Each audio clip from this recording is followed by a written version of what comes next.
തിരുവനന്തപുരം ബാലരാമപുരത്ത് 2.5 വയസ്സുകാരി ദേവേന്ദുവിന്റെ കൊലപാതകത്തിൽ പ്രതി ഹരികുമാറിനെ കസ്റ്റഡിയിൽ വിട്ടു. 3 ദിവസത്തേക്കാണ് കസ്റ്റഡി. ബിനിൽ ലീല സാബു ഉണ്ട്. ബിനിൽ, എന്താണ് കേസിന്റെ പുരോഗതി? നിലവിൽ എന്തായാലും ഈ കൊലപാതകത്തിന്റെ കാരണത്തിൽ ഒരു വ്യക്തത പോലീസ് വരുത്തുന്നുണ്ട്.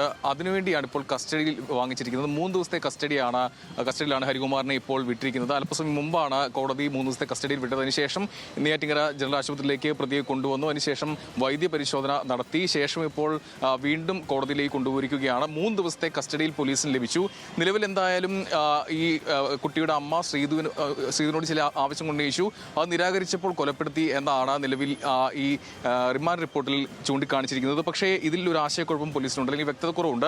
നിലവിൽ എന്തായാലും അതിനുവേണ്ടിയാണ് ഈ ചോദ്യം ചെയ്യലിന് വേണ്ടി ഇപ്പോൾ വീണ്ടും 3 ദിവസത്തെ കസ്റ്റഡിയിൽ വാങ്ങിയിരിക്കുന്നത്. നിലവിൽ എന്തായാലും ഇയാൾക്ക് ചില മാനസിക അസ്വാസ്ഥ്യം അല്ലെങ്കിൽ ചില മാനസിക പ്രശ്നങ്ങൾ നേരത്തെ കാണിച്ചിരുന്നു. അതുകൊണ്ട് ഒരു മാനസികാരോഗ്യ വിദഗ്ധന്റെ സാന്നിധ്യത്തിലാകും ഈ ചോദ്യം ചെയ്യൽ നടപടികൾ എന്തായാലും നടക്കുക. അതിനുള്ള അപേക്ഷ പോലീസ് നൽകിയിട്ടുണ്ട്. മാനസികാരോഗ്യ വിദഗ്ധന്റെ സേവനം നാളെ ലഭ്യമാകുമെന്നാണ് നമുക്ക് മനസ്സിലാക്കാൻ കഴിയുന്നത്. അങ്ങനെയെങ്കിൽ നാളെയായിരിക്കും ആ രീതിയിലുള്ള ചോദ്യം ചെയ്യൽ ഉണ്ടാവുക. നിലവിൽ ഈ കുട്ടിയുടെ അമ്മ ശ്രീധുവും ഇപ്പോൾ റിമാൻഡിലാണ്. അത് സാമ്പത്തിക തട്ടിപ്പ് കേസിലാണ്.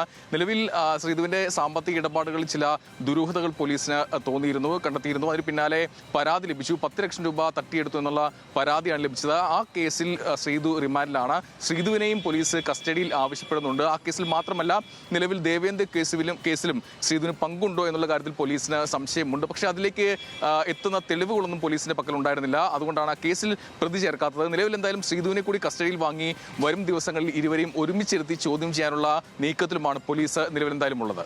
ആതിര. ശരി, ബിനിൽ ലീല സാബുവാണ് വിശദാംശങ്ങൾ നൽകിയത്.